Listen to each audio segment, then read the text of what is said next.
The signal came in pieces. That was the first wrong thing. A distress call from a colony world was supposed to be clean, loud, full of coordinates and casualty numbers and a list of what was needed: medical supplies, food, evacuation capacity. That was how it always worked. The Galactic Concord had handled 412 distress calls in the last 30 years, and every single one of them had followed that pattern. A problem, a list, a solution. This one came in fragments. The first fragment arrived at Concord Monitoring Station, or L9, at 3:47 Standard Time. It was 17 seconds long. It contained a colony identification code, Vethoran, mixed species settlement, primarily Korath, population 412, and the opening sequence of a standard distress header. Then it cut off. The second fragment arrived 4 minutes later, 8 seconds, the middle portion of a message, words in Korath without beginning or end. The translator pulled what it could: structures asterisk, asterisk something in the walls, cannot reach asterisk. The third fragment arrived 11 minutes after that. 4 seconds. No words. Sound. Liaison Officer Keth of the Velorian Diplomatic Corps was on duty rotation at Orel 9 when the fragments came in. He was a small creature by galactic standards, feathered, hollow-boned, built by his home world for efficiency rather than endurance. He had been a diplomatic liaison for 9 years. He had processed distress calls before. He was good at the work because he did not let himself feel the weight of it while he was doing it. Feeling came later at home, quietly, where it couldn't slow anything down. He listened to the first fragment and began filling out the standard aid request form. He listened to the second fragment and flagged it for a senior officer review. He listened to the third fragment and stopped. He played it again. 4 seconds of sound. It was not static. It was not equipment malfunction. It was not a voice exactly, though it moved the way voices moved. It had rhythm. It had pattern. It rose and fell with something like intention. But it was wrong in a way Keth could not put into language. It was the sound of something that had learned to imitate music by studying the spaces between notes. It was almost correct. The almost was the problem. He sat with it for a moment. Then he filed the aid request form, flagged the audio fragment for analysis, and sent a priority request to Concord Command for an emergency response convoy, medical frigates, food transports, 1 escort vessel, armed because protocol required it when a colony was reporting structural damage of unknown origin. He did not know then that humans had received the same signal. He found out 40 minutes later when the asterisk UNS Relentless filed a jump request. Keth had seen human vessels before. He had been briefed on them as part of his diplomatic training. The briefings always included the same information delivered in the same careful tone that institutions use when they want to be accurate and tactful simultaneously. Humans were Deathworlders. Their home planet, a dense, high-gravity, biologically aggressive rock called Earth, had spent 4 billion years trying to kill every living thing on it. And in response, the living things had gotten very good at not dying. Humans were the result of that process.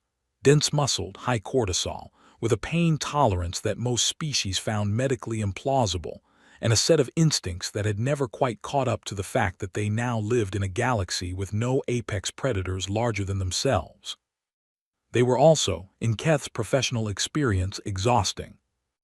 The asterisk UNS Relentless was a Goliath-class battlecruiser. This was a category of vessel that the Concord did not build, had never built, and had never formally asked humans to stop building because the conversation had been deemed too politically complicated. It massed 3 times what a standard Concord military escort massed. Its weapon arrays were visible from 200 kilometers.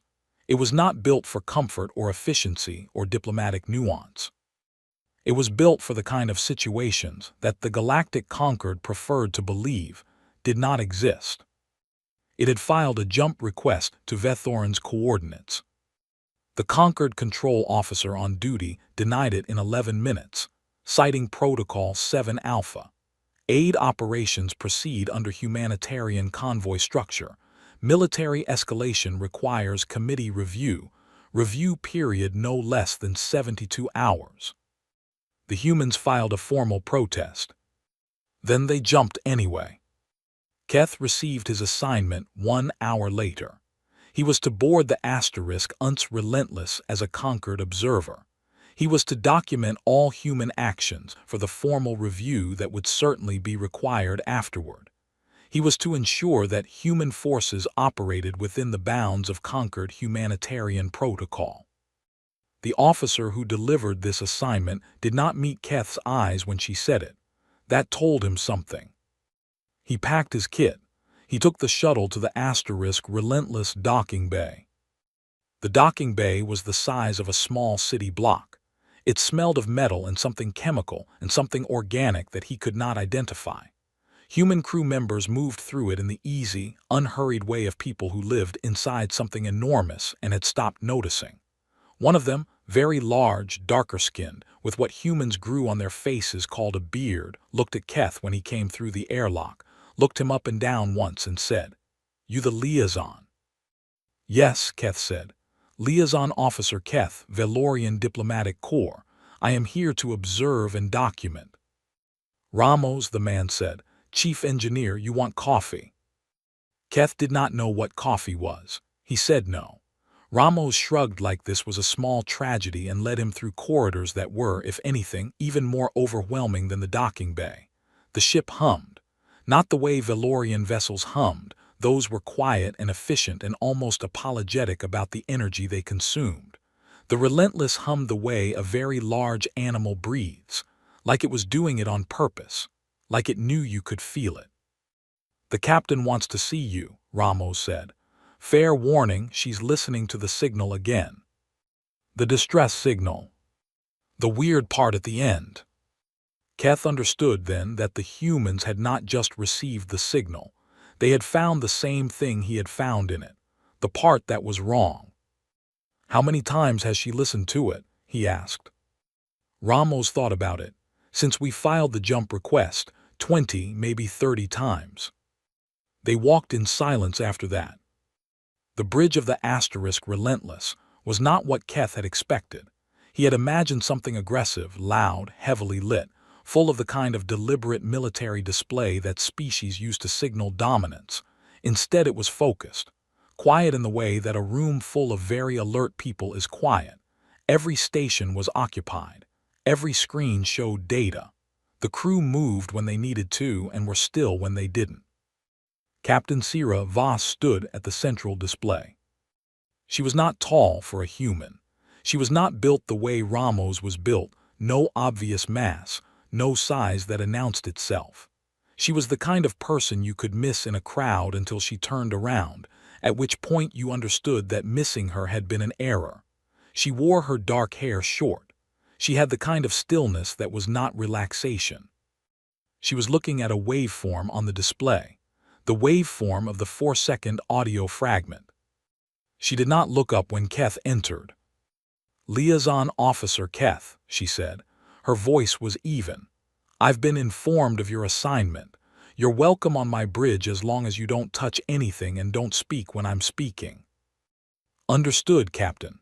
I would like to note for the record that the Asterisk Relentless jumped without conquered authorization, in violation of." "Noted," she said. She still hadn't looked at him. Keth decided to note it again in his report and leave it there for now. He watched her study the waveform. She played the fragment, 4 seconds, the wrong music. She did not react to it the way Keth had reacted, with a kind of instinctive pulling back, a feather ruffling that he'd had to suppress. She listened to it the way a professional listener listens to something they are trying to understand, clinically, repeatedly, looking for structure. She played it again. A junior officer at a nearby station said, quietly, "Still no matches in the xenobiology database, Captain." "I know," Voss said. "I'm not looking for what it is. I'm looking at how it moves." Keth did not know what that meant. He wrote it down. She played it one more time. Then she turned not to Keth, past him, and raised her voice just enough to reach the back of the bridge. Ramos. Captain. You listened to it on the way up. Yep. Thoughts. There was a pause. Keth turned. Ramos was leaning in the doorway with a large cup of the substance he'd offered earlier, and his expression was the one humans made when they were deciding how to say a simple thing in a way that didn't sound insane. It's looking for something, Ramos said. The signal, the sound. It's like a probe, like something sent it out to feel around and see what it found. The bridge was quiet. And it found a colony of 400 people, Voss said. Yeah, Ramos drank from his cup. Yeah, that's about where I landed too. Voss turned back to her display. She pulled up the colony's last known structural maps, the population records, the resource inventory. She began overlaying sensor parameters, what the asterisk relentless would be looking for when they arrived. Keth watched her build the picture with the focused efficiency of someone who was not preparing to help so much as preparing to fight, and the distinction between those two things sat in his chest like something cold. Captain, he said, and tried to keep his voice diplomatic. The Concord aid convoy will arrive at Vethorin approximately 12 hours after we do. At that point, standard humanitarian protocol. 12 hours is a long time, Voss said. She did not say it as a challenge. She said it the way you state a fact you wish were not true. She played the fragment one more time. 4 seconds, the wrong music, the sound of something reaching. Keth wrote in his report, human forces appear to have drawn a tactical conclusion from the audio fragment that Concord analysts have not yet formalized. Nature of conclusion unclear. The captain has listened to the fragment approximately 35 times, and her expression has not changed once. He paused. Then he added, I find this more alarming than I expected to. The Relentless jumped to Vethorin 3 hours later. Keth stood on the bridge and watched the stars restructure themselves around a planet that looked, from this distance, completely calm. The colony's lights were visible on the night side, small and steady, burning the way lights burn when the power grid is running and nobody has turned anything off. Nobody had turned anything off. Keth thought about what that meant for a moment. Then he thought about it again. Voss ordered a full sensor sweep. She did not order a hail. She did not begin standard contact protocol. She stood at her display and she waited for the data, and when the first readings came back, she looked at them for a long moment before saying anything. Biomass distribution is wrong, the sensor officer reported. Reading organic mass across the settlement structures. Dispersal pattern doesn't match population distribution. It's a pause. It's like the biomass is in the walls. Nobody spoke. Then the communications board lit up. A transmission, encrypted, broken, barely holding together across whatever was disrupting the colony's systems. Voice, Korath vocal patterns, which the translator rendered in flat, careful words. Don't come down. 3 words. Voss looked at the transmission log. She looked at the biomass readings. She looked at the 4-second waveform still sitting in the corner of her display. Combat stations, she said, we're going down. Keth opened his mouth. Closed it. Wrote in his report, the captain has made a decision. I do not yet have the information to evaluate. I am beginning to believe this may describe most of what she does. The settlement looked like a photograph of itself. That was the only way Keth could describe it afterward, when he was trying to explain to the review board what had felt wrong before anything had confirmed that something was wrong. It looked like Vethorin colony was supposed to look, the low, rounded architecture that Korath builders preferred, the communal growing structures on the eastern perimeter, the lights still burning in the central dome. From the shuttle window, descending through thin cloud, it looked like a place where 412 people lived. It looked like that very precisely and very completely. And it did not move. No one came out to see the shuttle land. No emergency figures in the open square. No faces at the dome windows. The growing structures were still. No automated irrigation cycling, which should have been running at this hour. Even the wind looked wrong, blowing dust across paths that should have had foot traffic to clear them. A place where people lived looked used, worn at the edges, random. This was not random. Sergeant Adiz Cole was first out of the shuttle, which was her job and also, Keth suspected, her genuine preference. She was not the largest Marine on the team. That was a man named Park who carried a weapon platform that Keth's briefing materials had described as vehicle grade without apparent irony. But she moved like she had been having arguments with her environment her entire life and had never lost one. 7 Marines behind her. Then Voss. Then Keth, who had insisted on accompanying the ground team on the grounds that it was his observational mandate, and had spent the shuttle descent regretting this. The air on Vethorin smelled like soil and something sweet, growing things. Keth noted this because it was the most normal thing present. "Spread and check," Cole said, and the Marines moved. They were quiet. Keth had expected them to be loud. He had a Deathworlder briefing in his head that emphasized aggression, forward momentum, the overwhelming of resistance through force. What he saw instead was patience. They checked corners. They communicated in small hand signals. They tested doors before opening them. They were, he realized slowly, behaving less like soldiers and more like something cautious and very experienced that had learned the difference between strength and recklessness through whatever cost that lesson usually demanded. Voss walked the central path with her hands loose at her sides and her eyes moving across everything with the same focused calm she'd had on the bridge. She had a sidearm. She hadn't drawn it. "Nothing," Cole reported from the East Block. "No bodies, no damage, furniture's in place, food was being prepared, stoves are still on actually." "Turn them off," Voss said. "Captain," that was Ewan from the northern residential block. His voice was level, which Keth was learning to interpret as the human tone that meant the opposite of fine. "I've got something." They crossed to him in 30 seconds. The wall was white, or it had been. Now it was white with the faint outline of something pressed into its surface. An impression, like a shape had been pushed into clay and then the clay had hardened. The shape was roughly the size and outline of a Koreth adult. 4 limbs. A recognizable silhouette, standing against the wall as if it had been placed there, or as if it had pressed itself against the wall in the last moment of something, and the wall had accepted it. There were 6 more in the same room. Keth looked at them. His translator was not necessary to understand what he was seeing, but some part of his brain was insisting on the processing anyway, trying to file this into a category.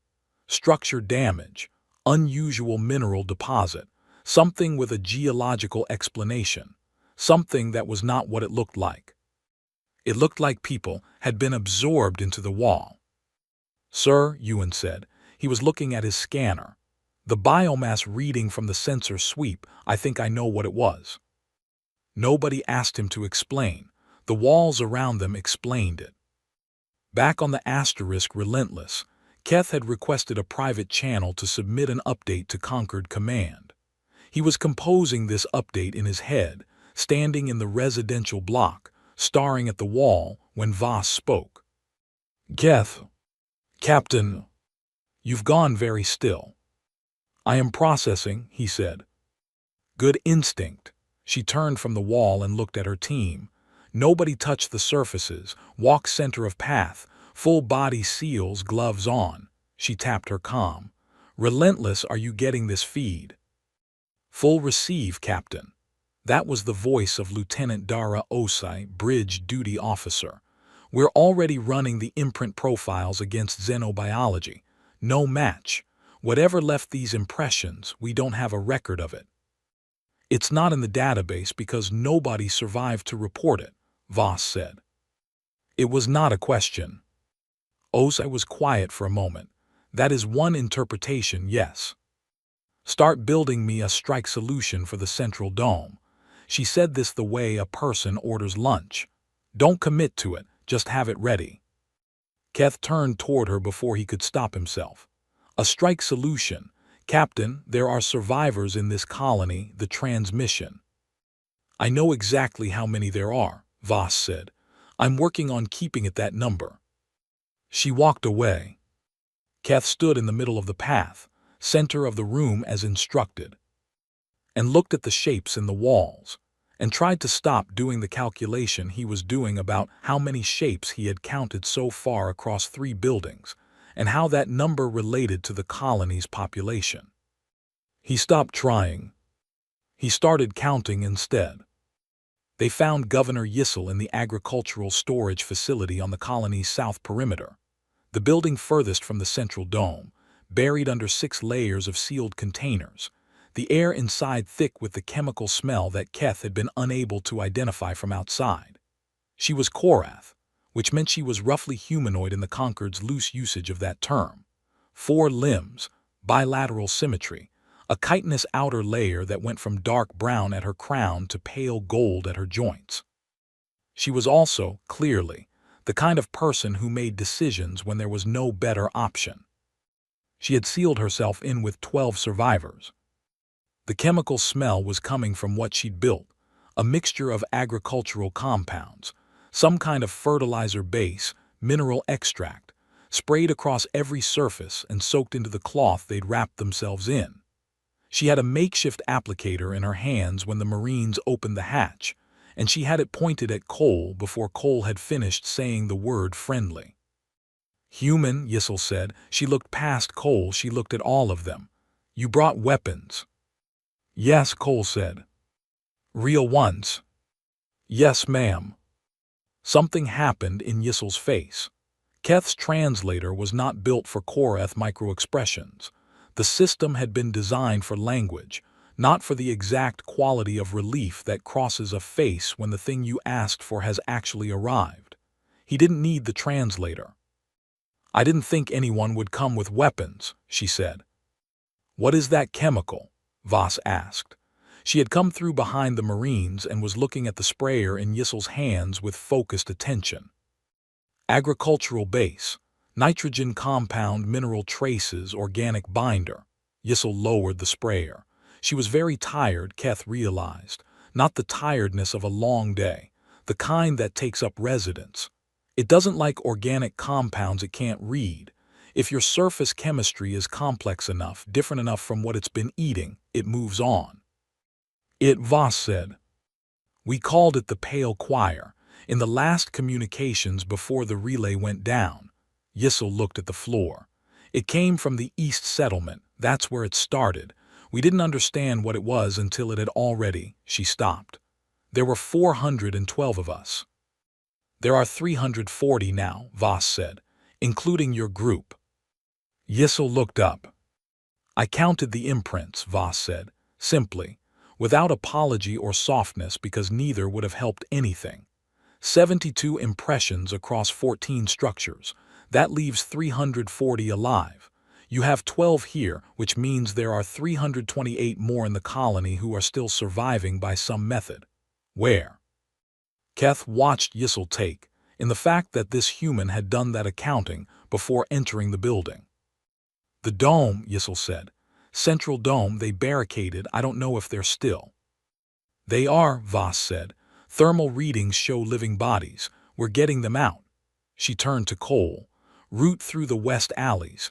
Keep the agricultural perimeter between us and the dome until I say otherwise. Captain, Keth said, and then had a brief internal argument with himself about whether to continue. He continued. The Pale Choir is still active in the central dome. Yes, Yissel said. And you want to walk toward it. It was Yissel who answered, not Voss. The Korath governor looked at Keth with the expression of someone who has decided that the people in front of them are the reason they are still alive, and that this means something. The Concord sent an aid convoy to a Valorian outpost 8 months ago, Yissel said. After an attack, the convoy had medical supplies, food, evacuation transports. She paused. There were no survivors. The storage facility was very quiet. "I know," Keth said, because he did know. It was in the incident record, classified partial. He had read it, and what he had not known before this moment was that this specific fact was why the asterisk relentless had jumped. Voss had known 8 months ago that a Valorian outpost convoy had sent distress signals. She had heard those signals. She had listened to them the way she listened to the Vethoran signal, repeatedly, clinically, looking at how it moved, and she had started preparing. He looked at the captain's back as she talked through the extraction route with Cole.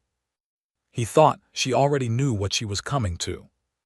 He thought she has been building the plan since before the signal. He opened his report document and stared at what he'd written. Human forces appear to have drawn a tactical conclusion. He deleted appear to have drawn. He wrote, human forces had already drawn a tactical conclusion from a prior event 6 months before this colony was attacked. The battlecruiser was not a response to this crisis. It was a response to the pattern the crisis belongs to. I did not understand this distinction before arriving on the surface. He paused. I am not certain the Conquered understands this distinction either. They found the dome survivors barricaded behind 6 layers of Korath-style pressure doors, which were not designed for this and had held anyway, which said something about what fear could motivate even in species not known for physical resilience. 328 people, hungry, exhausted, several injured, all alive. The Marine named Park stood in the dome entrance while the evacuation proceeded, watching the walls, and his expression was the blank professional one that Keth was learning to read as asterisk extremely alert and choosing not to show it. The walls were white. The walls were intact. The walls did not move. Cole's voice in Keth's earpiece. Captain, movement in the upper infrastructure, above the dome ceiling. Voss, what kind? Cole, slow, dispersed like it's spreading. A pause that lasted exactly as long as it needed to. Voss, it knows we're here. Cole, yes ma'am. Voss, faster on the extraction. The Marines started moving survivors in groups of 20. Keth helped. He was not a soldier, but he had hands, and the presence of a calm adult was useful to frighten people regardless of species, and he found that this was something he could do. He guided. He translated when the Korath survivors didn't understand English instructions. He kept his voice steady. He was passing through the dome's main corridor with a group of survivors when the lights above them shifted. Not flickered. Shifted. The way light shifts when something passes between the source and the surface. The corridor should have been clear above them. It was not clear above them.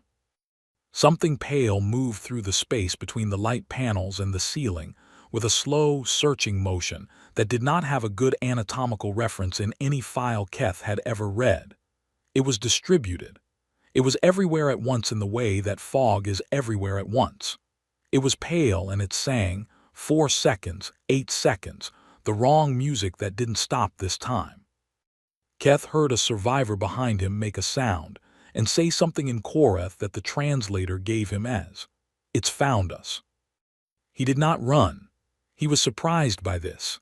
His body wanted to run, and some other part of him, the professional part, the part that had processed 412 distress calls and understood that panic was its own casualty, overruled it. "Move," he said clearly.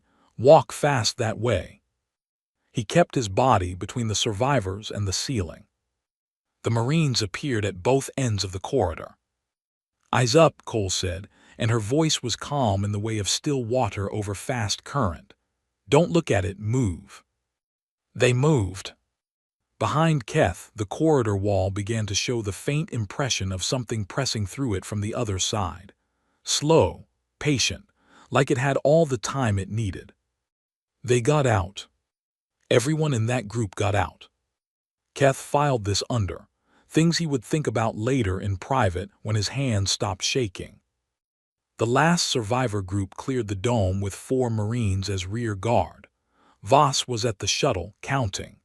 Keth saw her counting. She had a number in her head and she was verifying it, and something about the deliberate care of that, the refusal to assume, to approximate, to let urgency replace accuracy, told him more about her than anything she'd said. 3:40, Cole reported. 3:40, Voss confirmed. She looked at the dome, she looked at her comm, she said to the relentless above them, "Osai, how's that strike solution?" "Ready, Captain." "It's adapted," Voss said, "not to Osai, to herself or to the settlement in general.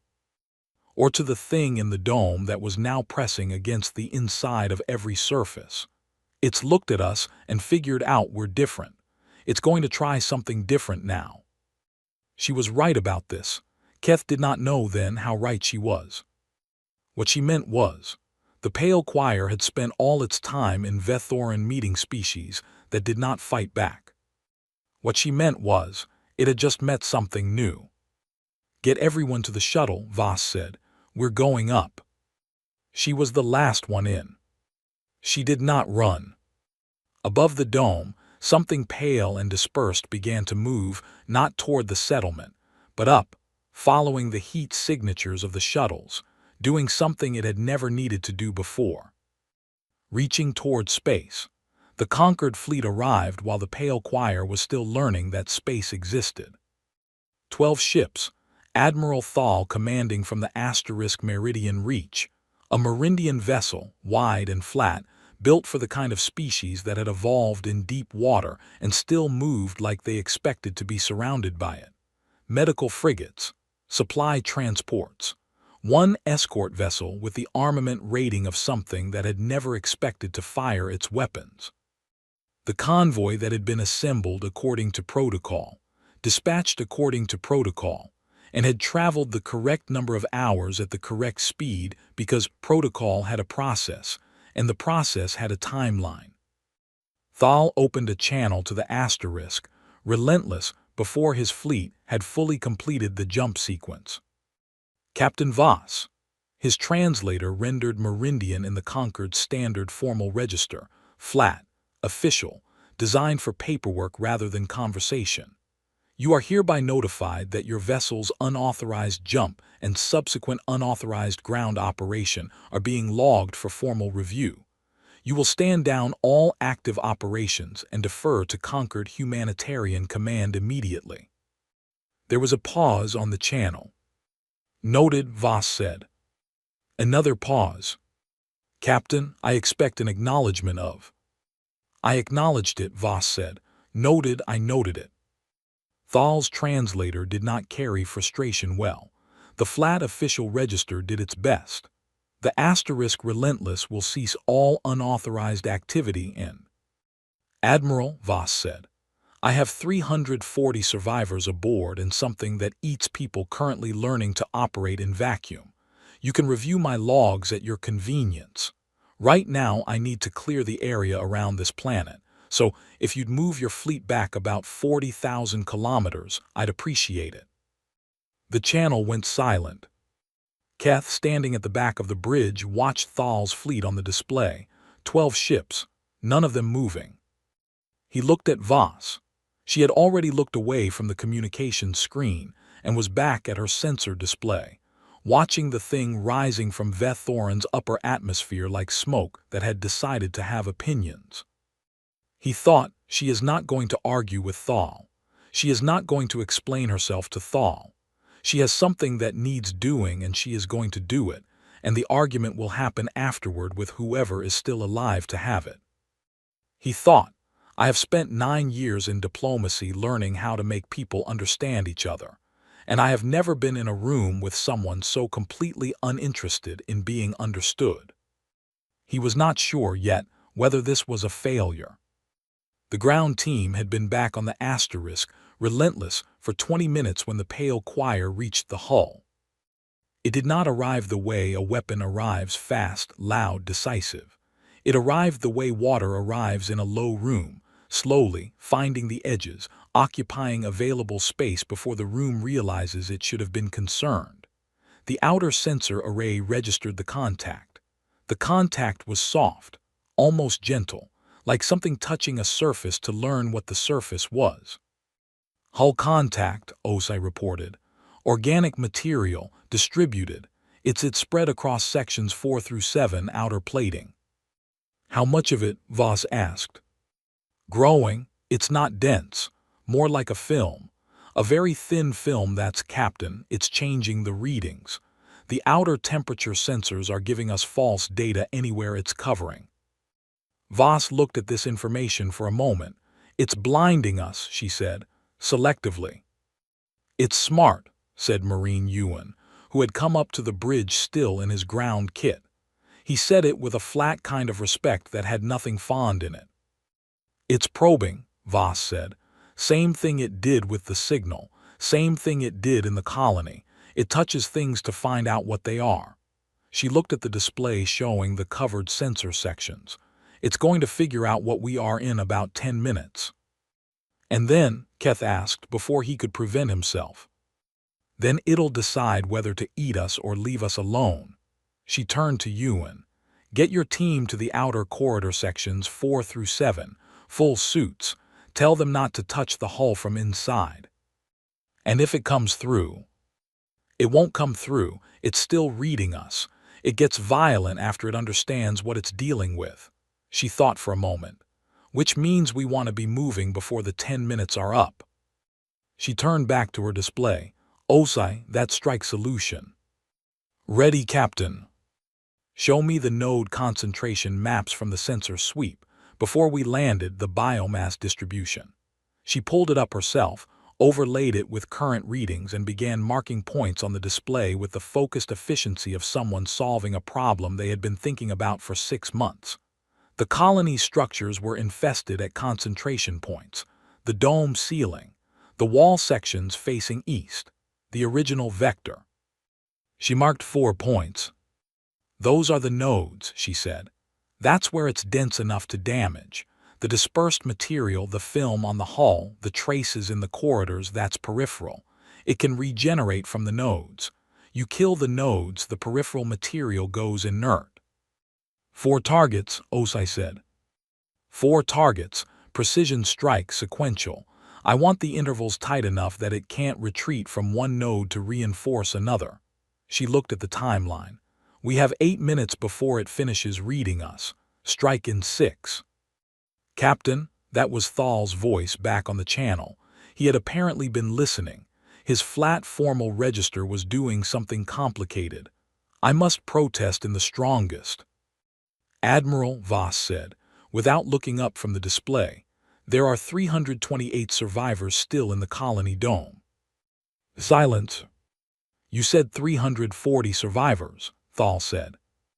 340 aboard my ship. 328 were extracted from the dome. The remaining 12 came from agricultural storage, separate location. She was not explaining this for Thal's benefit. She was explaining it because accuracy mattered. The dome survivors were in contact with the pale choir. I need to run a biological sweep before I can confirm they're clean. And if they are not clean? Thal asked. Voss was quiet for one beat. Then we'll cross that bridge. Keth, who had very good hearing and was standing close to Thal's channel feed, heard something in the Admiral's translator output that was usually filtered out, the Merindian vocalization underneath the standard register. It was a low sound, something between a hum and a word. His own translator gave him, tentatively, afraid. The Marine who went down was named Corporal Fen Liu. She was in the outer corridor of Section 5 when the pale choir shifted behavior. It stopped the gentle probing and tried something different. It pushed. Not physically. There was no impact, no breach. It pushed through whatever mechanism it used to interface with nervous systems, the same mechanism it had used in the colony, reaching through the ship's outer hull with something that was not radio, and was not chemical, and was not exactly anything that the Concord's xenobiology database had ever named. Liu hit the corridor wall, not because she fell, because she sat down against it in the middle of her stride, and her eyes went somewhere that wasn't the corridor. Liu, said the Marine behind her. She didn't answer. She was looking at something that wasn't there. Her face was doing the thing faces do when they are somewhere else completely, when the body is in one place and the person inside it is in another. She was looping. Keth learned this word afterward. The pale choir's probe had caught the edge of her consciousness and was cycling it, playing it back, looking for the information it contained. What it found was a human nervous system at full activation. Humans at maximum stress did not calm down. They did not detach. They produced a cascade of chemistry that the choir apparently had never encountered in any species. It had previously contacted cortisol and adrenaline in concentrations that Keth's physiology would have found medically dangerous. Combined with a pain processing structure that was not suppressed by the probe but was, instead, fighting it. Liu's hands had clenched into fists on the floor. Her jaw was locked. She was arguing with the thing inside her nervous system in the only language a body knows, which is resistance. She wasn't winning, but she wasn't losing either. The choir withdrew. Not far. It pulled back from Liu. She gasped hard, like surfacing, and then it paused. Keth could not see this, but Osai was reading it on the external sensors. The hull contact in Section 5 had thinned, concentrated, moved. "It's pulling back from Section 5, Osai said, concentrating in 4 and 6. "It burned its probe on her," Cole said. She was next to Liu now, checking her. "Got a good look at what we're running and didn't like what it saw." "How is she?" Voss's voice on the comm was immediate. "Shaken, confused, she'll be okay." Cole looked at the Section 4 wall, which was showing the faint pale shimmer that meant concentration. "Captain, it's not leaving, it's reorganizing." "I know," Voss said. "Get her clear of that section, all of you clear. You've got 3 minutes. Then from somewhere behind Keth, Ramos, "Captain." Ramos. "Got an idea about the hull problem. You know how the outer plating has the emergency discharge system for static buildup in nebula transit?" A very brief pause. "Yes," Voss said, in the tone of someone whose mind has moved 3 steps ahead. "I can reroute it. Run current through the whole outer plating, controlled pulse. It won't breach the hull, but anything sitting on the outside that's running biological processes will probably find it real unpleasant. Do it 2 minutes." She turned to Osai. "Strike solution, target the 4 nodes. When Ramos runs the hull discharge, the choir is going to flinch. It'll concentrate inward toward the planet. That's when we fire. Sequential strikes, 6-second intervals." She paused. "And get my survivors out of the sweep radius first. I want all 340 of them in the interior sections before we do anything." Thal was back on the channel. He had been listening to all of this. His flat, formal register had developed something rough at the edges. "Captain Voss, the medical frigates can assist with the biological screening of the survivors if—" "Yes," Voss said. "Thank you, Admiral. Stand by to receive." It was the first time she had thanked him for anything. Keth noted this. 7 minutes after the choir withdrew from Corporal Liu's nervous system, and 40 seconds after it had reached what Os called maximum node concentration, all 4 points dense enough to read as solid mass on the sensors, Ramos ran the discharge. The Relentless shuddered, not dramatically, a single, full-body shiver like a large animal shaking off water. The pale film on the outer hull thinned in real time on the sensor display, pulling back, and in the 4 node points on the planet below, something happened that the sensors registered as a rapid shift in mass concentration, not fleeing. Flinching. The way a hand flinches from unexpected heat. 6 seconds. The first strike hit Node 1. Keth did not know what the Relentless's strike weapons looked like from the outside. He had the bridge display, which showed targeting reticles and trajectory data, and energy output in numbers that meant very little to him. What he understood was, the settlement on Vethorin's surface received 4 precisely timed impacts over a span of 24 seconds, and each impact corresponded exactly to one of the 4 concentration points Captain Voss had marked on the display. The pale film on the outer hull went thin. Then it went inert. Then, over the following 4 minutes, it simply stopped being present. "OS," I said, "hull readings clear." Ramos on the engineering comm said, "That's what I thought." Voss looked at the settlement display. The colony structures were standing. The lights were still on, most of them. 3 buildings had taken structural damage from the dispersal of the choir's concentrated mass when it panicked, which was not nothing, but was also not the catastrophic destruction a less precise strike would have caused. "Colony status," she said. 3 structures damaged, significant but repairable, power grid holding, agricultural systems mostly intact. Osa paused. "Captain, the biomass readings in the walls are dropping. The impressions in the structures, the signatures left by the..." Another pause shorter. "They're fatting.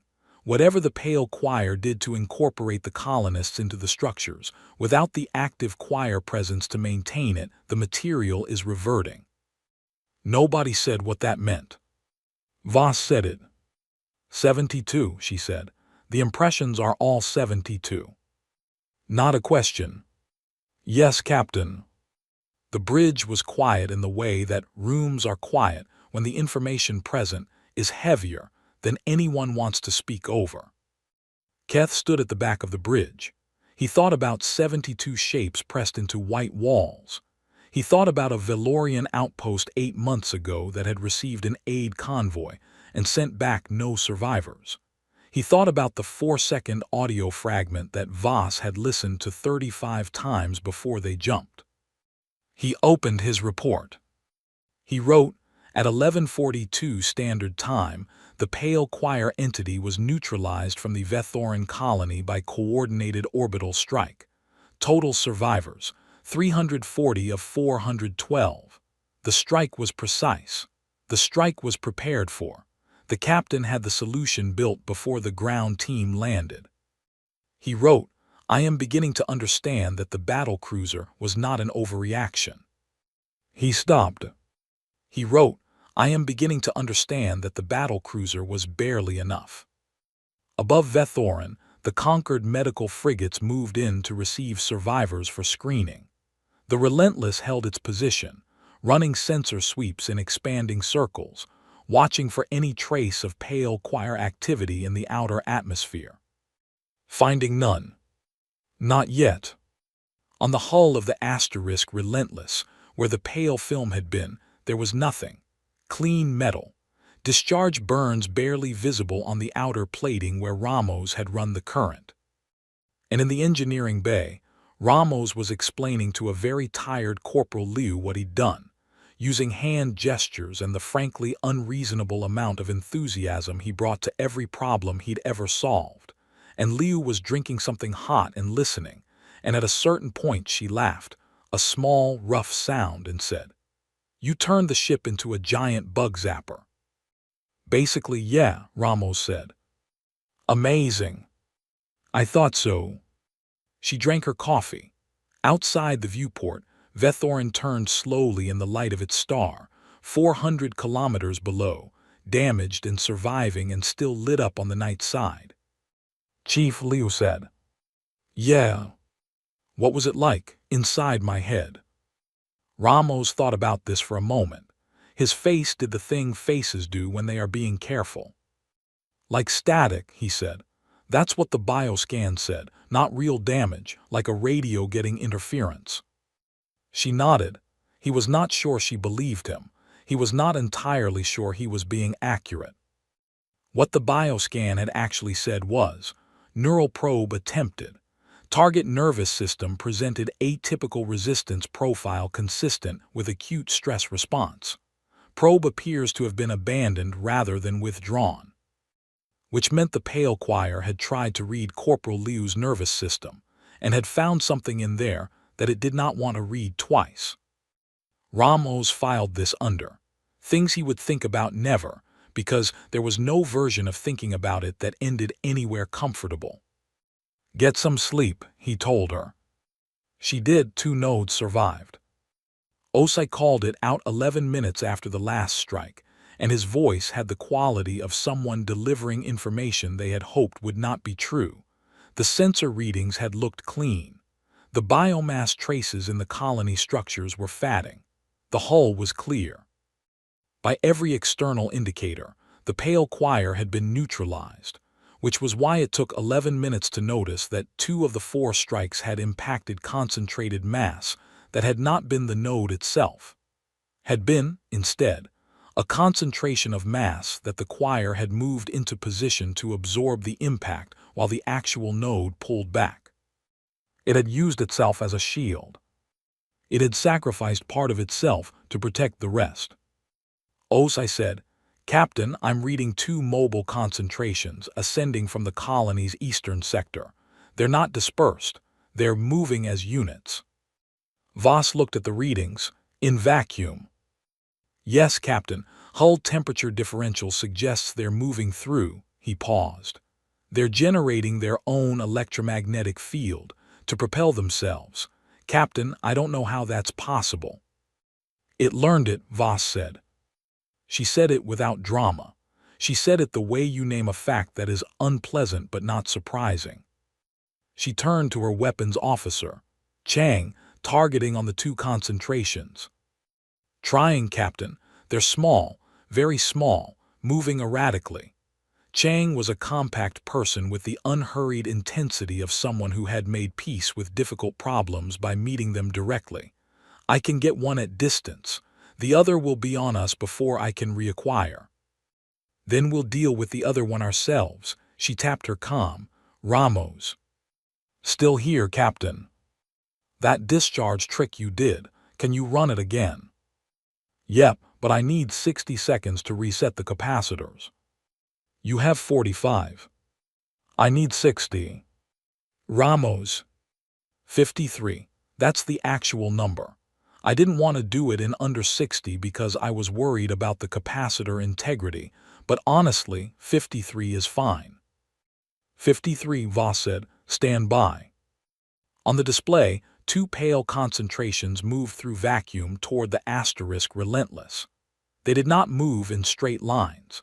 They moved the way things move when they are navigating by sensing what's ahead of them, with small adjustments, patient corrections, the movement of something that has no hurry because it has no concept of losing. The conquered fleet, 40,000 kilometers distant, was watching on sensors. Thal had stopped talking. The entire bridge could feel it, the silence from the conquered channel that meant a fleet of 12 ships was watching something they could not help with and knew they could not help with. The medical frigates had the armament of survey vessels. The escort ship had weapons that had never been fired in combat. The asterisk Meridian Reach itself was built for the deep-water diplomacy of an aquatic world, wide and flat, and deeply unsuited to the kind of problem currently ascending from Vethoran's eastern sector. It was not a flaw in those ships. They were not built for this. No one had built them for this because no one had known this existed. That was the whole problem, Keth thought, standing at the back of the bridge, watching the display. That was the entire thing in miniature. The Conquered had built its fleet for what it knew, and what it knew had been determined by what had survived to report back.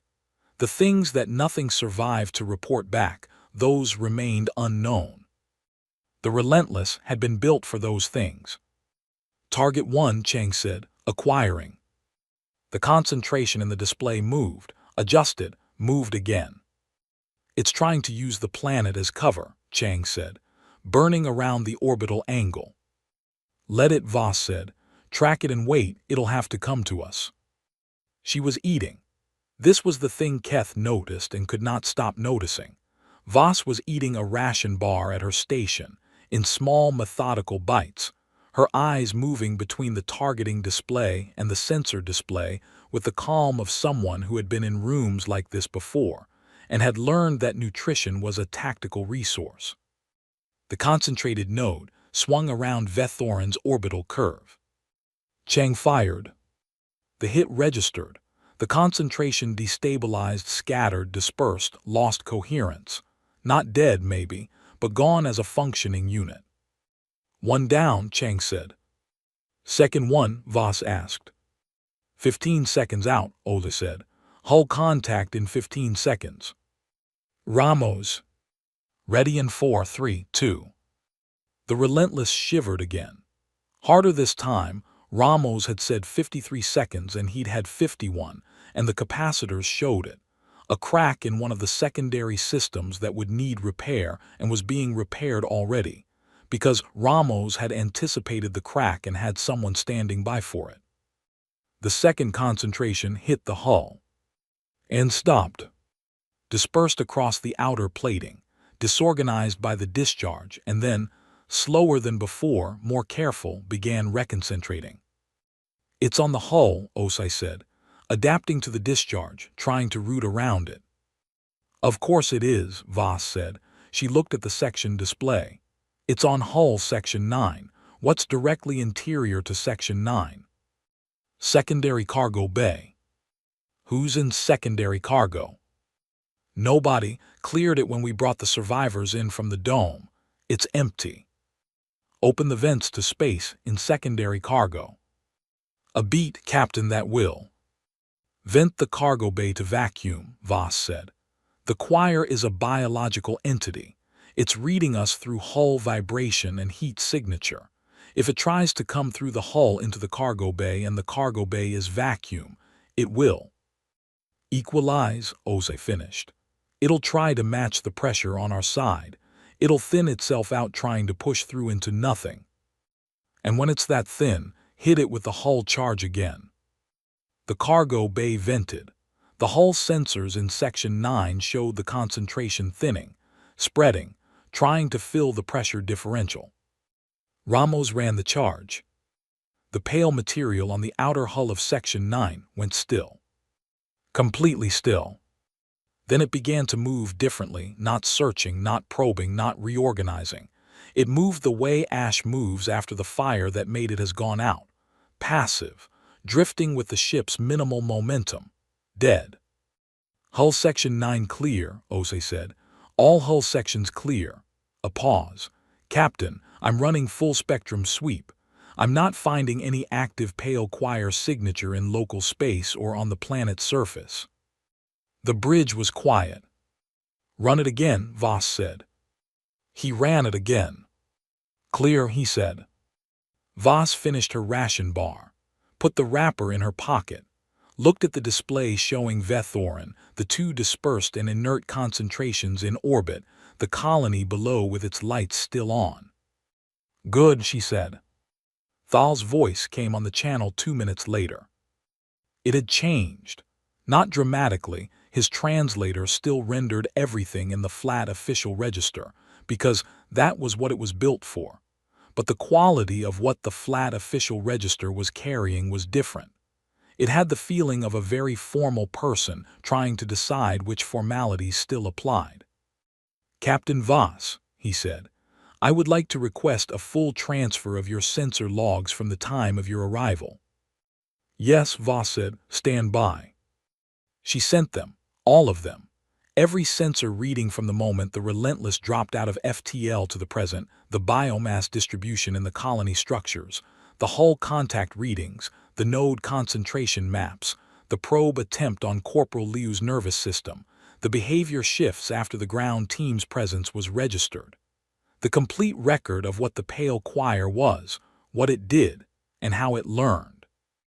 And at the front of the package, time-stamped 6 months earlier, the Valorian Outpost Incident Analysis, the 4-second audio fragment from that incident, which matched the fragment in the Vethorin signal, the Relentless's asterisk xenobiology query from 8 months ago, flagging both signals to the Concord database, which had filed the query and taken no further action. The query that Concord Command had received, had classified as low priority, had not forwarded to threat assessment. Thal read the logs. Or his team read them. Or whatever the Merindian equivalent of reading was, Keth didn't know the specifics. What he knew was that the Concord channel was quiet for 11 minutes, which was a long time for a fleet admiral in the middle of an active event to say nothing. Then Thal said, We received this query. Yes, Voss said. Our database team classified it as a low-confidence anomaly flag. Yes, Voss said. We did not forward it to threat assessment. No, Voss said.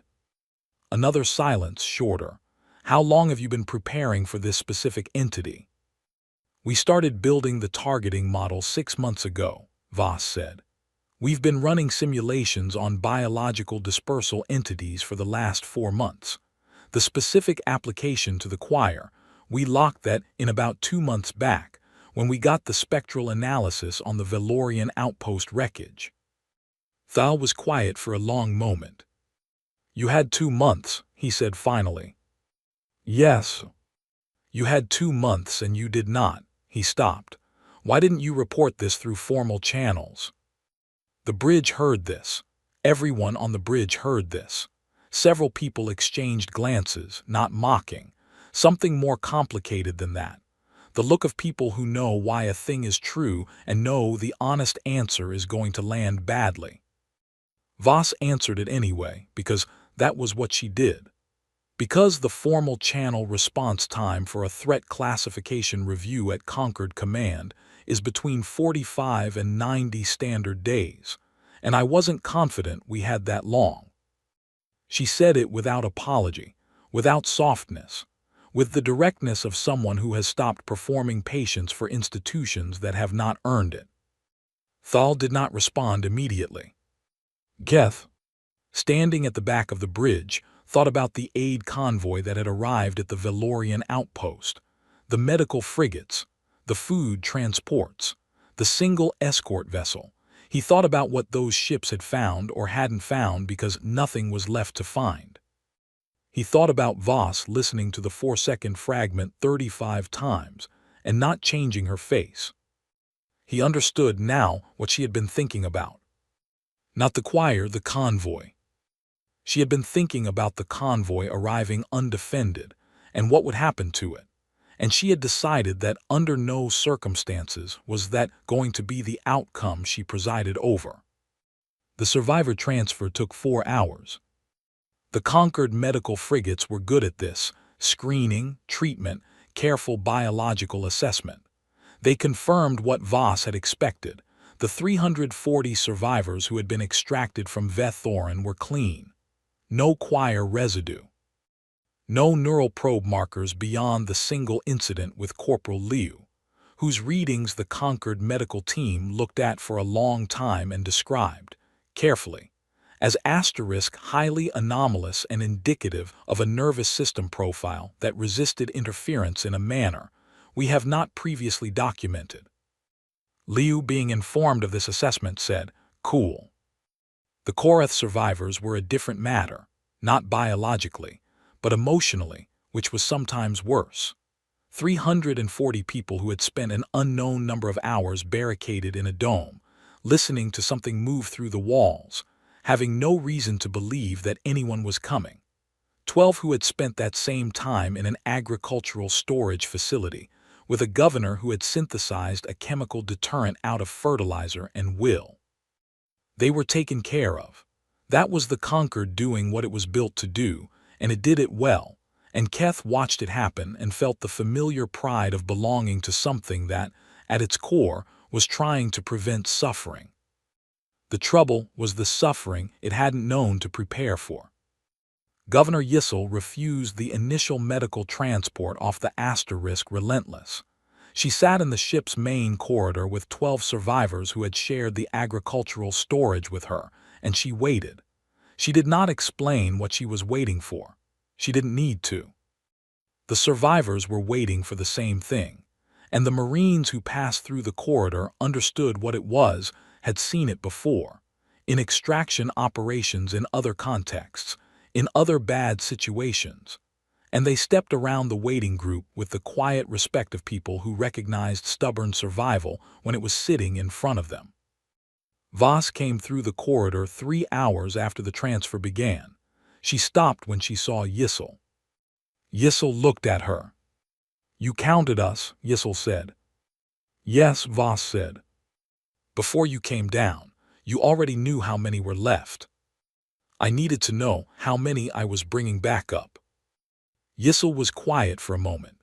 Around her, her 12 survivors, all Korath, all wearing the faint chemical residue of Yissel's compound, all looking at Voss with the particular expression of people who had been inside something terrible and had come out the other side to find the thing that pulled them out, were listening. The Concord sent a convoy to Vethoran Colony 3 cycles ago, Yissel said. Small outbreak, mining accident, some injured, infrastructure damage, medical frigates, food transport. They arrived in 6 hours and everyone was fine. Yes, Voss said. That convoy would have killed us. Voss didn't answer. Yissel didn't need her to. It wasn't an accusation. It was a statement of something they both understood. I sent the SOS, Yissel said. I didn't know who would come, I just sent it and hoped. She looked at her hands, at the chemical staining on them. I hoped someone would come with something real. From behind Voss, Ramos appeared with a tray of food. He had been feeding everyone on his corridor rotation since the survivors came aboard. It was not an assigned task. It was Ramos, and it had produced the situation where roughly 60 survivors had taken up residence in or near the engineering bay, because that was where the food kept appearing. He set the tray down near Yissel's group. He said something that the translator rendered approximately as, "Eat something. It helps." Yissel looked at him. "It does," he said. "I know it doesn't feel like it will. Eat something anyway." She took a piece of food. She ate it. Around her, her survivors did the same, slowly, in the careful way of people who had forgotten that eating was something they were allowed to do. Ramos nodded, satisfied, and went back the way he'd come. Keth, who had followed Voss through the corridor and had witnessed all of this, wrote in his report, Chief Engineer Ramos's contribution to survivor welfare management has been, in the estimation of this observer, significant. His methods are informal. His results are not. He paused. He added, the captain counts her people before she arrives. The engineer feeds them after. I do not know how to evaluate this against Concord Protocol because I do not believe Concord Protocol accounts for it. The damage assessment for Vethoran came in at 1800 Standard Time. 3 structures destroyed in the strike, 22 damaged, agricultural system at 70% capacity, power grid stable. The colony's core infrastructure, the things that would let it function, let people live in it and work in it and rebuild it, was intact. Total lost, 72. The Concord Standard Aid Package, activated and en route, would cover reconstruction costs, replacement supplies, temporary housing for displaced survivors. The machinery of humanitarian response, doing exactly what it was built to do, running exactly as designed. Keth looked at the numbers, at what had been lost and what had been saved, at the math of it. Then he looked at the numbers from the Velorian outpost incident 8 months ago. 0 survivors, convoy lost, no reconstruction, no replacement supplies. The math was not subtle. On the display above the status report, the Relentless turned slowly in Vethoran's orbit, running its expanded sensor sweeps, making sure. Still making sure. The ship that had not been asked to come and had come anyway, and whose presence had converted a total loss into a partial one, into a survivable one, into something the Concord Aid Package could actually help with because there were people left to help. Chang, at the weapons station, was running system checks on his targeting arrays. He had fired his weapons in combat for the first time in 3 years of service. He looked like someone who had passed a test he hadn't been sure he was ready for. Osai was updating the xenobiology flagging on the Pale Choir entity, comprehensive file, full behavioral spectrum, recommendation for threat classification at the highest level. The file that the query 6 months ago should have generated. The file that would have, if the Concord had built it then, given someone else the same preparation time the asterisk Relentless had used. Voss stood at her station and read the damage assessment. She did not look satisfied. She did not look relieved. She looked like someone checking their work. "Osai," she said, "flag the outer system. I want a watch buoy dropped at the edge of Vethoran's gravity well. If anything matching the choir's spectral signature approaches this system in the next 5 years, I want an alert."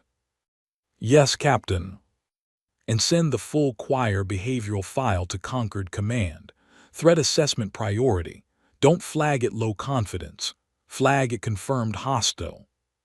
"They may reclassify it." "They may," Voss said. "Send it anyway." She turned, finally, from her display. She looked at Keth. He looked back at her. "How's your report coming?" she asked. "It is complete in its current form," Keth said. "I expect I will revise it several times before I submit it." She nodded. "That's honest." "Captain," he hesitated, "the review board will be difficult. You violated protocol, multiple protocols, the formal censure." "Will happen," she said. "Yes." "You don't seem concerned." 340 people are alive," she said. "I'm somewhat focused on that." She went back to her display. Keth stood in the middle of the bridge and held his report and thought about the difference between being concerned and being prepared, and whether those two things had to be the same, and concluded slowly that they did not. That was the thing, that was the whole thing. She was not unconcerned. She was simply done being concerned in the ways that didn't help anything, and concentrated entirely in the ways that did. He looked at his report. He started his first revision. The review board convened 18 days later at Concord Station, Hellier Prime. It was a formal chamber, large, cold, designed for the kind of proceedings where the architecture itself communicated gravity. The seating tiers accommodated 12 species comfortably and 6 more with adaptive furniture. The light was neutral and even, which meant it was slightly wrong for everyone. Keth had been in this chamber before. He had always found the universal discomfort to be a useful equalizer. Admiral Thal sat at the primary review panel. He was accompanied by 2 other senior Concord officers, a Valorian Rear Admiral named Sale and a Koreth logistics commander named Parath, who had never been to Vethoran and had been chosen for the board specifically because of that neutrality. Voss sat at the respondents' table with the Relentless's JAG officer, a human named Lieutenant Adebio who had the expression of someone confident in their position, and aware that confidence was not the same as outcome. Keth sat in the observer's gallery. He had submitted his report 6 days earlier. He had revised it 9 times. The charges were read in Concord formal language, which translated into something like: the *UNS Relentless had jumped to Vethoran without authorization, had conducted ground operations without authorization, had engaged an unknown entity with weapons-grade force without authorization, and had used emergency ship systems in ways that were not covered under any existing operational protocol. All of this was technically correct. The board asked Voss to respond to each charge. To the first, "We jumped because the signal indicated an active threat, and 12 hours was too long to wait." To the second, "We went to the surface because the survivors needed to be counted, located, and extracted, and I was the only vessel present capable of doing it safely." To the third, "We engaged the Pale Choir because it was eating people." To the fourth, "The chief engineer developed an application for the hull discharge system in real time during active engagement. The alternative was hull breach. I authorized it." She said all of this in the same even tone, not defensive, not apologetic, just accurate. Thal looked at her for a moment after the last answer. "Captain Voss," he said, "do you believe that your actions were proportionate to the threat as you understood it?" "I believe 340 survivors is a proportionate outcome," she said. "The methods were whatever the methods needed to be. The Concord operates under the principle that aid operations should not be militarized, that humanitarian response and military force are." Separate categories, Voss said. Yes, I understand the principle. Do you disagree with it? A brief pause.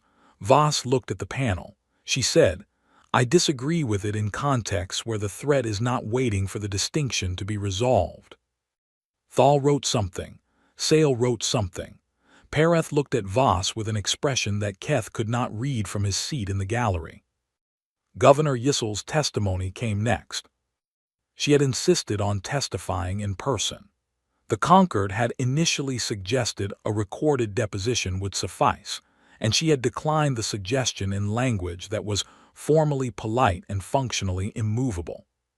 She sat at the testimony stand in the same deliberate stillness that Keth had seen in her in the agricultural storage facility, the stillness of someone who had been inside something very bad and had come out of it having decided that certain things were worth saying regardless of who it inconvenienced.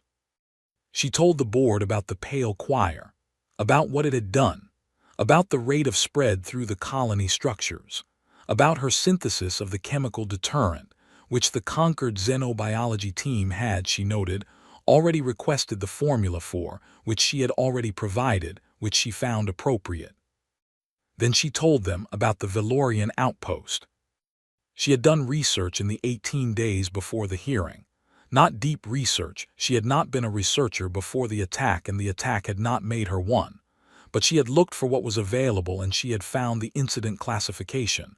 Valorian outpost incident, 8 months prior. A Korath trading vessel had been in the area, had picked up a partial signal, had reported it to Concord monitoring. 0 survivors, convoy lost, file classified partial. I know what the convoy found, Yissel said, because I know what the pale choir does, and I know what a convoy without weapons is capable of doing against it, which is nothing. Thal said, the Concord convoy to the Valorian outpost was sent in good faith, Yissel said.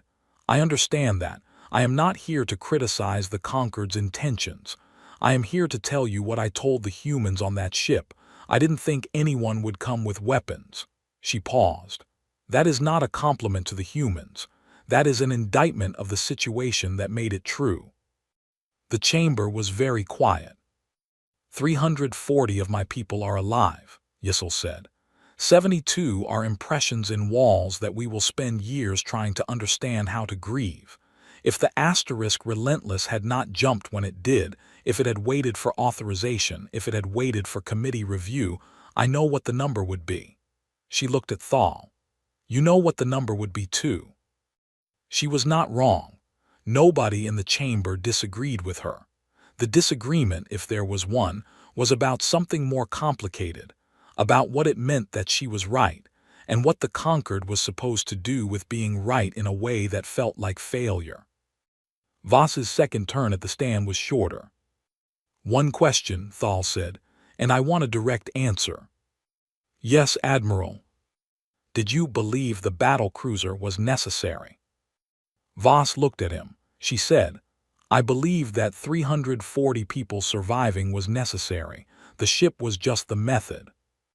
Thal looked at this answer for a moment. Then he looked at Voss. Then he looked at his notes. Thank you, Captain, he said. You may step down. The deliberation took 6 hours. Keth spent them in the station's common area, writing and deleting things in a personal document that he was not submitting anywhere. Thoughts he was having trouble organizing. Things he had seen in the last 18 days that he was trying to put into order. He had been in diplomatic service for 9 years. He had been assigned to the asterisk relentless as an observer, and he had observed. He had watched Voss listen to a fragment of sound 35 times, and then spend 6 months preparing for what the sound meant. He had watched Marines move through a damaged colony with patient and practiced care. He had watched Ramos carry an injured corporal, and then feed 300 survivors with the cheerful reliability of someone who simply believed that people needed feeding. He had watched the asterisk relentless perform a precision orbital strike, while simultaneously coordinating the largest successful evacuation in recent conquered history. He was trying to write down what he had learned. He kept arriving at the same place. The relentless was not here because humans were violent. It was here because humans had decided that losing was not an acceptable outcome and had worked backward from that decision to determine what they needed to bring. That was the whole thing. That was what the galaxy hadn't understood. Every other species in the Conquered had evolved in environments that were, by comparison, comfortable. They had built civilizations around cooperation because cooperation was available to them. They had built aid convoys because aid was usually sufficient. They had built protocols and committees and review processes because, in most situations, pace was not the enemy. Humans had evolved on a world where pace was frequently the difference between alive and dead, and they had brought that knowledge with them into a galaxy that had not yet encountered anything that required it. Until now. The trouble was, now had been building for 8 months. The Pale Choir had attacked an outpost, had killed a convoy, had eaten a colony. It was not done. There was no particular reason to believe it was alone. There was every particular reason to believe that the Conquered, if it encountered the choir again in a standard humanitarian operation, would lose the convoy and the people it was trying to reach. Keth wrote, "The question the board is asking is whether the asterisk relentless acted appropriately. The question the galaxy should be asking is what happens next time, and whether we will be any more prepared." He looked at this. He sent it to Thal's personal channel as an addendum to his formal report. He did not know if it would matter. He sent it anyway. The board reconvened at 1900. Thal read the finding. The asterisk UNS relentless had acted in violation of Conquered Protocol 7 Alpha, 12 Gamma, and 31 Epsilon. The violations were documented. A formal censure would be issued and recorded. Captain Voss and her crew were ordered to undergo a full operational review before their next deployment. Voss received this without expression. Adebio next to her wrote something down. Then Thal said, "The board also wishes to note, for the record, that the outcome at Vethorin represents the successful preservation of 340 lives against a threat for which Conquered humanitarian protocol provided no adequate response. The board recommends the immediate classification of the Pale Choir entity as a Class 1 hostile threat, the distribution of Captain Voss's tactical analysis to all Conquered military commands, and the formation of a working group to review humanitarian convoy protocols in the context of unknown active threat environments." He paused. He looked at Voss. "The censure stands," he said. "The recommendation stands also." Voss said, "Understood, Admiral, thank you." Thal looked at her for a moment with an expression that Keth's Velorian perceptual system, finely tuned for the nuance of faces that were not built for honesty, read as something like, "I know what you did was right and I can't say that, and we both know I can't say that, and you're not going to make me say it, and I am.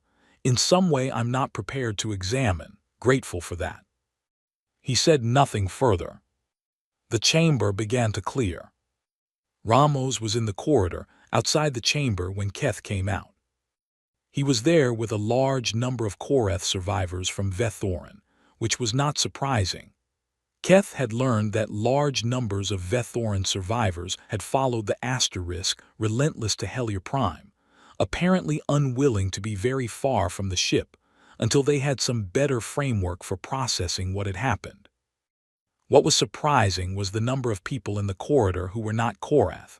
A group of Velorian crew members from Conquered Station, 3 of the Merindian officers from Thal's fleet, 2 humans from one of the medical frigates who had been present at the Vethorin survivor transfer. Ramos was sharing food. This was all he was doing. He had a container of something and he was moving through the corridor handing pieces of it to whoever would take one, talking to people whose languages he didn't speak and not needing the translator because the transaction did not require words. "Food. Thank you. Sit here if you want." Keth watched this for a moment. He thought about what it meant that this man had, in the 48 hours of the Vethoran operation, turned the ship's engineering bay into an informal refuge for hundreds of traumatized people, and had apparently decided that this was simply part of his job. He thought about what it meant that nobody had assigned him this task. He thought about what it meant that in 9 years of diplomatic service, he had been in rooms with a great many highly trained professionals who were explicitly assigned to make people feel cared for, and he could not immediately name one who was better at it than this engineer who was standing in a corridor outside a review chamber distributing food without ceremony or agenda. Ramos saw him. "Keth," he said, "you want something? I've got." He looked at the container. "Whatever this is, one of the Korath survivors made it. I've eaten worse." Keth took a piece. He ate it. It was good. "How's the captain?" Ramos asked. Censured, Keth said. "Also correct." Ramos nodded. "Yeah, that tracks." He offered food to a passing Merindian officer who looked surprised and then took some. "She won't care about the censure." "I know," Keth said. "She'll care about the working group, the protocol review." Ramos looked at the container. "That's the part that actually matters. That's the part that means the next convoy going somewhere with an unknown entity on the ground goes with something real." "You think the review will produce that?" Ramos shrugged. "Depends on what they're willing to admit." He looked up. "Thal's not stupid. He knows what he saw. He knows what his fleet couldn't do." A pause. "People have a hard time admitting they weren't prepared. Different thing from being unprepared.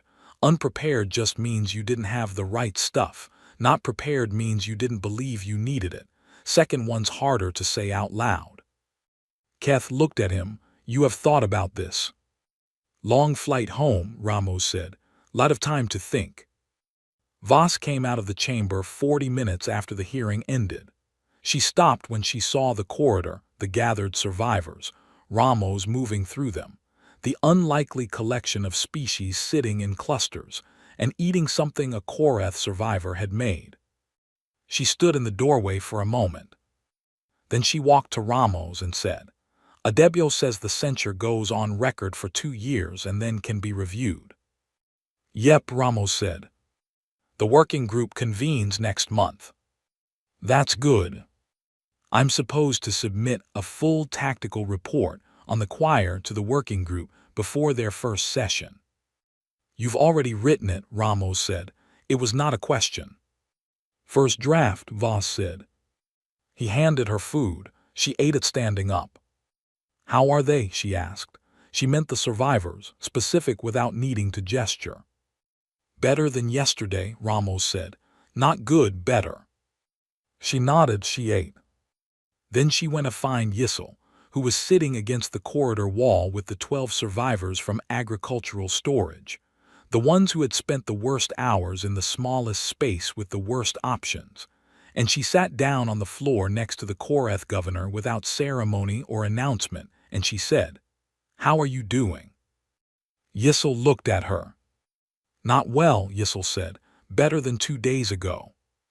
"That's the direction," Voss said. They sat for a moment in silence that was not empty. It had the quality of silence between people who have been in the same bad place and don't need to describe it. "The censure," Yissel said. "I'm sorry, I know it." "Don't," Voss said. "That's not yours." "I know, I'm still sorry." Voss was quiet for a moment. Then, "The working group is going to review convoy protocols. The choir file is going to every conquered military command." And she paused. "I understand there's a classified infrastructure proposal being drafted by Conquered Command. I don't have the details." Yissel looked at her. "What kind of proposal?" "The kind that costs a significant amount of funding and requires the authorization of the full Conquered Security Committee," Voss said. "That's all I know." She said it in the flat tone of someone who had heard exactly that and nothing more. She did not speculate. She ate her food. Keth filed his final report that evening. It was the 9th revision, and it was substantially different from the first. The first had been about violations and protocols and the proper procedures for observer documentation of unauthorized military action. The ninth was about something else. He submitted it. He sat for a while. Then he opened a different document and wrote a personal addendum, not for the record, for himself. I was assigned to the asterisk relentless as a corrective measure, a reminder to humans that the conquered has authority and that authority has process and process is not optional. I was there to observe and document violations. I documented them. They are in the record. I also documented 340 people who are alive. Those are also in the record. The question I cannot stop asking is not whether the captain followed protocol. The question is whether protocol in this situation would have followed the survivors. I do not think it would have. This is not a comfortable conclusion for someone who has spent 9 years believing in protocol. I believe in it still. I believe the conquered, at its best, builds the framework that lets species share a galaxy without destroying each other. I believe in medical frigates and food transports and humanitarian aid and working groups and review processes. I believe all of this. I also believe that somewhere in the galaxy right now there are things that don't know what a working group is, and that when they arrive at a colony, the colony needs something real. The asterisk relentless was something real. He stopped. Then, at the bottom, he wrote what he had been composing for several days in his head, the request he had already decided to submit, but had been organizing the language for. I hereby request permanent assignment as diplomatic liaison to the UNSS Relentless or equivalent Deathworlder crewed vessel. My reasons, translated as accurately as possible from Valorian into Conquered Standard, are as follows. I want to be present for what is coming. I want to be somewhere that is prepared for it. I have seen what prepared looks like, and I understand now that it does not look the way I expected. Prepared looks like a woman eating a ration bar during a weapons engagement. Prepared looks like an engineer with schematics already open before the captain asks the question. Prepared looks like a ship that nobody asked to come, that came anyway, that counted its people before it arrived. I want to be where that is. He submitted it. He did not expect an immediate answer. He got one anyway 3 hours later from a human administrative officer who apparently kept unusual hours, a single line, request under review. Voss has been informed. She said, and I am quoting directly, fine. 2 weeks after the review board, Conquered Command passed a classified infrastructure resolution. Keth did not have access to it. He heard about it the way people hear about things they don't have access to in pieces from people who had pieces. A resolution, significant funding, Conquered Security Committee authorization, 3 vessels. Goliath class. 3 more. The Conquered never announced it publicly. The official position remained that the Conquered operated under humanitarian principles and did not militarize aid operations, and the censure of the asterisk relentless stood on record and would be reviewed in 2 years. The Conquered also built 3 battle cruisers. They still wouldn't say humans had been right. They just started building what humans build. The Relentless left Hellier Prime on a Tuesday, which was a human calendar designation that meant nothing to most of the galaxy and everything to the humans aboard, who had their own systems for marking time, and held to them the way species hold to the things they carried from home. Keth was on the bridge when they left. He had a small bag he packed efficiently, as Valorian physiology required, and a new assignment, and a report that was already generating significant discussion in Conquered diplomatic circles. Voss was at her station. She was reading the tactical file on the Pale Choir's dispersal mechanics, not for the first time. For what Keth estimated was approximately the 47th time, though he had lost count. She looked up when he came in. "Welcome back," she said. "Thank you, Captain." She went back to her file. He went to the observer station and sat down and opened his working documents and prepared to observe. Ramos appeared in the doorway with 2 cups. "Coffee," he said. Keth had decided 18 days ago that he did not like coffee. He took the cup anyway. It was terrible. He drank it. Outside the viewport, the stars were very bright and very many, and somewhere in the vast space between them, things were moving that the galaxy had not catalogued yet, that no aid convoy was built to stop, that no protocol covered and no committee had authorized a response to. And the Relentless pointed itself at them anyway. Because that was what it was built for. Because someone, a long time ago, on a high-gravity rock that spent 4 billion years trying to be lethal, had learned that the only reasonable response to an unreasonable universe was to be more prepared than it expected. The ship went to FTL. The stars restructured themselves around it. The galaxy went on.